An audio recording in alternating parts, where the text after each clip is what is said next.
Voy a presentar al conferencista, el doctor Oenir Sertú, abogado, periodista, comunicador, que se tomó la responsabilidad de leer todo el contrato realizado por la empresa UPM2 con la República Oriental del Uruguay, digerirlo y nos va a presentar los inconvenientes que para el Uruguay tiene dicho contrato. Le damos la palabra al doctor Oenir. Muchas gracias.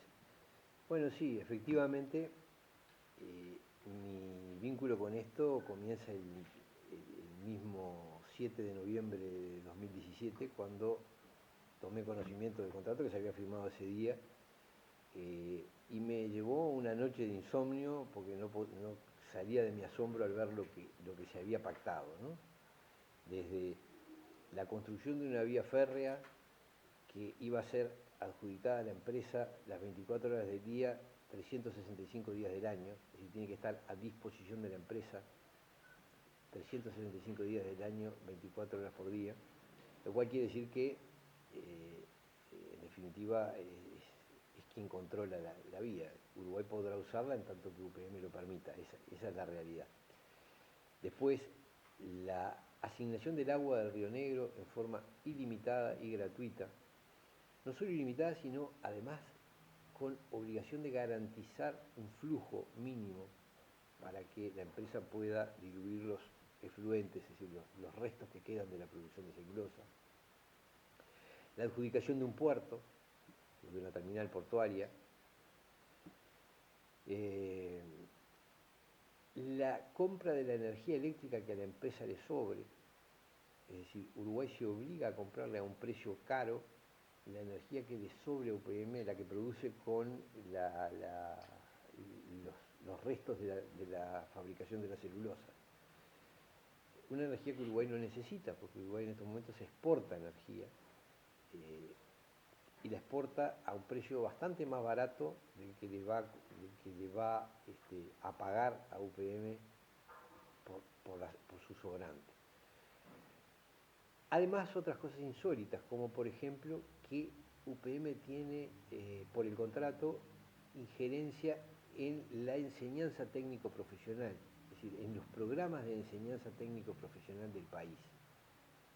Esto es gravísimo, nunca se había visto que una empresa interviniera en la elaboración de los programas oficiales de enseñanza. Y hay dos cosas más que son tremendas en esto, ya desde el punto de vista de lo jurídico. Una es que se le otorga a la empresa lo que se llama estabilidad jurídica. Esto quiere decir que el país se compromete a que ninguna norma, ninguna ley, ni ningún decreto departamental, ni ningún reglamento modifique el régimen de ventajas que tiene la empresa. Esto literal durante 50 años, que es lo que está previsto que dure el contrato. 50 años que todavía no empezaron a correr, porque empiezan desde que UPM esté operativa, desde que la planta de UPM2 esté operativa, o sea que todavía no empezaron a correr. Esa estabilidad jurídica significa que el Uruguay no puede legislar ni dictar ninguna norma sobre áreas que afecten a UPM, porque si no tendría que repararle a UPM o compensarle los perjuicios que le pueda causar. Esto significa que ata al Parlamento de pies y manos en todo lo que se relacione con la empresa. Nadie en el Uruguay tiene ese privilegio. Todos estamos sometidos, ustedes son periodistas, yo soy abogado, en las áreas nuestras estamos sujetos a la legislación que va surgiendo de acuerdo a la realidad. ¿Quién puede decir por 50 años ninguna norma te va a afectar? Además, ¿qué normas, no? Políticas forestales, políticas tributarias, zonas francas, políticas energéticas, políticas ferroviarias. Todas esas áreas quedan bloqueadas en lo que respecta a UPM. Y la frutilla de la torta es que en caso de conflicto con UPM, ese conflicto si UPM quiere, el conflicto se resuelve en un tribunal dependiente del Banco Mundial. Y hay que tener muy presente que el Banco Mundial fue el organismo que primero aconsejó dedicar esta área de América, es decir, Uruguay, parte de Argentina, parte de Brasil, Chile, Paraguay, a la producción de celulosa, o sea, plantar árboles para producir celulosa. Y después financió económicamente, es decir, otorgó préstamos para que se subvencionara la plantación de madera. De manera que el Banco Mundial no es un organismo neutral, es decir, es darle a ser de árbitro a la mamá de UPM, es así de simple. Bueno, en esas circunstancias el contrato se firma además en secreto, es decir, se conoce recién después de que está firmado. No tuvo aprobación parlamentaria ni tratamiento parlamentario previo. Todos pudimos ver en televisión a los legisladores opositores de aquel momento, que son el gobierno actual, haciendo críticas muy fuertes al contrato, pero ya el contrato estaba firmado. O sea que fueron críticas para la tribuna, pero en realidad no incidían sobre el asunto porque el Parlamento nunca lo aprobó, nunca lo consideró ni siquiera. La otra consecuencia de que esto se votara así, se firmara en esas condiciones, es que al no ser aprobado por una ley, al no ser aprobado por el Parlamento, tampoco se puede plantear ni acciones de inconstitucionalidad ni referéndum. Es decir, el contrato firmado así en secreto se vuelve intocable, porque como no cumplió ninguno de los procedimientos jurídicos para el control, tampoco se le pueden aplicar los procedimientos de control. Ante esto, después de trabajarlo mucho y discutirlo mucho, hemos lanzado un proyecto de reforma constitucional que busca poner remedio a este tipo de contratos, a los que ya están, y prevenir futuros contratos de este tipo. Hay que hacer un paréntesis para decir que ahora se ha sumado otro nuevo contrato hecho en estas modalidades, ¿no? Que es el contrato del puerto de Montevideo con la empresa Catroen-Martí, es decir, la adjudicación de la operativa del puerto a una empresa que va a actuar en régimen de monopolio, otra vez un contrato hecho sin consulta a nadie, y cuando nos enteramos ya estaba las normas que le dieron ese derecho a Catroen-Martí, a la empresa belga, ya estaban aprobadas. Es decir, la situación que estamos enfrentando es una situación de que prácticamente pedazos cada vez más grandes de la soberanía de nuestro país, es decir, de la capacidad de decidir sobre nuestros recursos, sobre nuestros territorios, sobre las inversiones que se hacen aquí, por eso el término Uruguay soberano, esa soberanía se pierde y se le va entregando a empresas que a través de ataduras contractuales con el Estado terminan tomando decisiones que solo podría tomar el Estado. Se da la paradoja de que una inversión hecha en el Uruguay, sea la que sea, tiene que ser controlada por el Estado uruguayo. Pero resulta que el Estado uruguayo puede ser demandado por el que debe ser controlado, puede ser demandado ante el Banco Mundial. Entonces, ¿qué clase de control? Mañana la Dinama observa cualquier cosa, bueno, la empresa puede sostener que eso viola el contrato y entonces demanda al Estado uruguayo por la intervención de un organismo que lo tiene que controlar. Es una cuestión muy dañosa para la...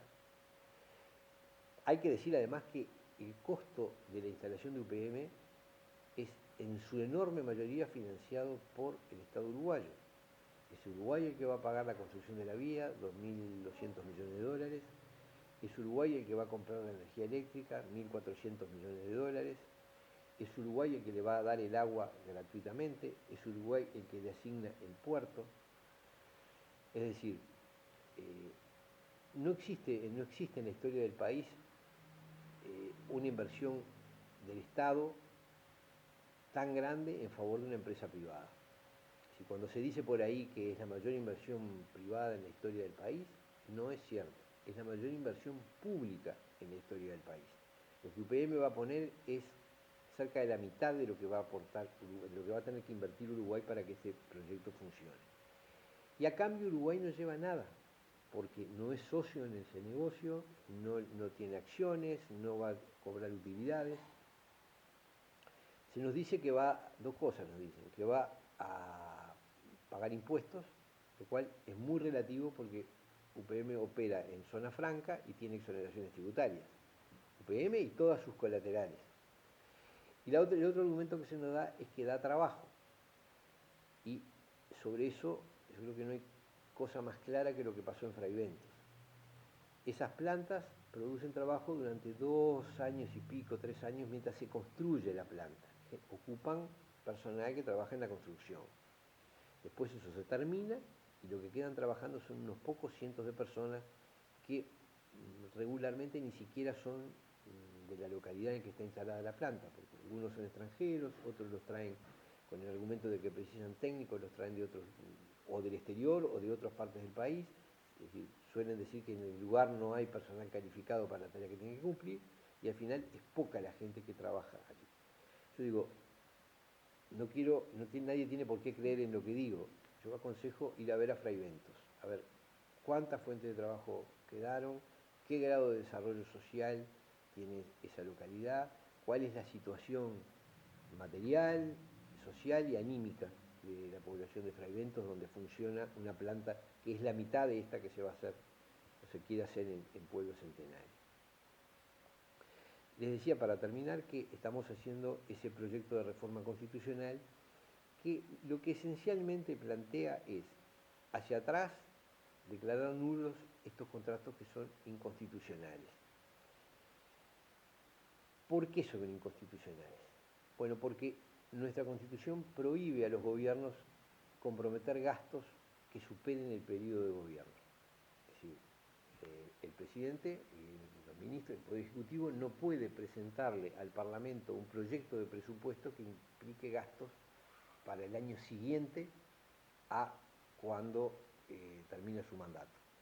Sin embargo, y hay otra cosa, Uruguay para comprometerse con el exterior a través de un tratado internacional tiene que lograr aprobación parlamentaria a través de una ley. Los tratados no son válidos hasta que no los apruebe el Parlamento. ¿Cuál es el problema con la Constitución? No dice nada sobre los contratos del Estado con empresas. No habla de qué pasa cuando el Estado contrata con empresas. Entonces, a través de ese silencio que tiene la Constitución, los sucesivos gobiernos le han dado una interpretación delirante por la cual lo que no pueden hacer por una ley de presupuesto, ni lo que no pueden hacer a través de un tratado internacional, lo hacen a través de un contrato con una empresa. Entonces se comprometen, se obliga el país durante 50, 60 años, como pasa con UPM y con el puerto de Montevideo, ignorando absolutamente esa prohibición constitucional, nos somete a tribunales internacionales, cosa que tampoco se podría hacer sin por lo menos tener aprobación parlamentaria. Entonces la reforma constitucional trata de poner límite hacia el futuro a estas entregas de soberanía. Sí. En esa línea de lo que tú estás explicando, usted plantea dos cosas, hacia atrás, ¿sí? Y hacia el futuro. Sí. Hacia el futuro, está claro, digo, usted explicará qué es lo que se propone. Pero para atrás, porque enseguida lo que saltan es que dicen, bueno, ya está firmado, nos exponemos a un juicio internacional. ¿Cuáles son los argumentos? Sí, ahora iba a contestar eso, iba a decir eso y después sí, lo ampliamos si es necesario. Pero yo digo, hacia el futuro, puede ser claro para el periodista que está informado, pero de pronto no para el público que lo oye. Hacia el futuro lo que busca este proyecto es que para que los gobiernos puedan firmar contratos con empresas privadas, nacionales o internacionales, hay que mirar qué tipo de contrato es. Si ese contrato compromete al país por más del periodo de gobierno en el que está, lo somete a jurisdicción extranjera, o le da a la empresa la estabilidad, es decir, la garantía de que las leyes no los van a afectar, bueno, ese contrato requiere aprobación parlamentaria, como mínimo, asimilándolo a lo que sería un tratado internacional. Bueno, si vas a comprometer al país durante décadas, por lo menos que el sistema político te avale. Y además establece un control más, que es la posibilidad de que, aun si el Parlamento votara algo que es perjudicial para el país, la población, a través del referéndum, pueda invalidar ese contrato. logrando hacerlo a través del 10% de las firmas del padrón electoral y no del 25% como se exige ahora. Eso es hacia el futuro, como muy bien decías tú. Hacia atrás lo que planteamos es la nulidad de los contratos que se hayan firmado, no solo el UPM, sino los que tengan esas características de comprometer al país por más de un periodo de gobierno, someterlo a jurisdicción extranjera o darle estabilidad jurídica a la empresa. Esos contratos se declararían nulos en función de que ya son inconstitucionales, ya fueron hechos burlando dos prohibiciones constitucionales y aprovechando un vacío que no dice expresamente esto rige también para los contratos con las empresas. ¿Qué pasa? ¿Que están firmados? Sí, el contrato es, si yo firmo un contrato ilegal e inconstitucional, es nulo. Pasa en la vida privada, si yo firmo, para decirlo,